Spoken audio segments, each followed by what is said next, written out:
Әке, өткенде біз кітапханаға саяхат жасаған кезде дау кітаптарды көрдім. Оның ішінде құмыраның бейнесі бар екен. Біз де құмыра жасап көрейікші. Өте жақсы балам. Сазбен жұмыс істеу ежелгі қазақ шеберлерінің еңбегі. Егер қаласаң, саз шеберханасына барып, өз көзіңмен көріп, жұмыс істеп көрсең болады балам. Я балам, ойым өте жақсы екен балам. Ол құмырамен, сазбен жұмыс жасаған өте қызықты. Ол адамның сабырлығын, ұқыптылығын, ыждақаттылығын қажет ететін дүние. Құдай қаласа, балам, құмыра жасайтын шеберханаға барамыз, я? О, Аллахай, құмыра жасайтын жерге барамыз.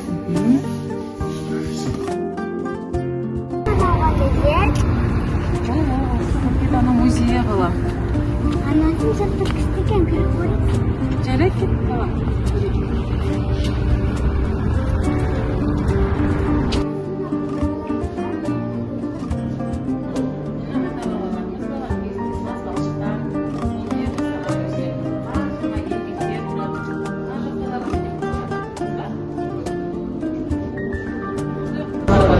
Бұның бәрі қанша еңбекті, ыждақаттылықты қажет етіп көрсетті.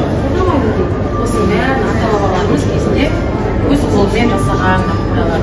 Мына жақта да бар, айбөрші.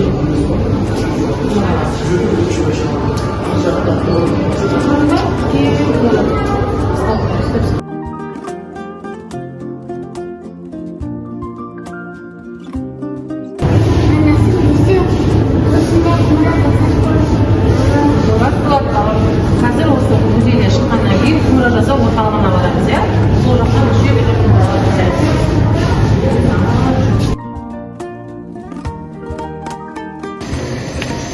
саламатсыздар ма?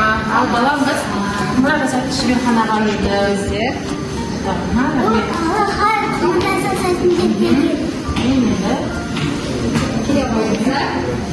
Мына жақта алыңыздар мен құмыра процесі бастаймыз. Балам құмыра жасау ата-бабаларымыздан бері келе жатқан дәстүр.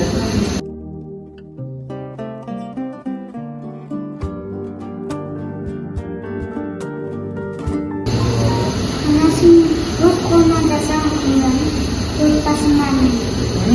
Жарайсың балам.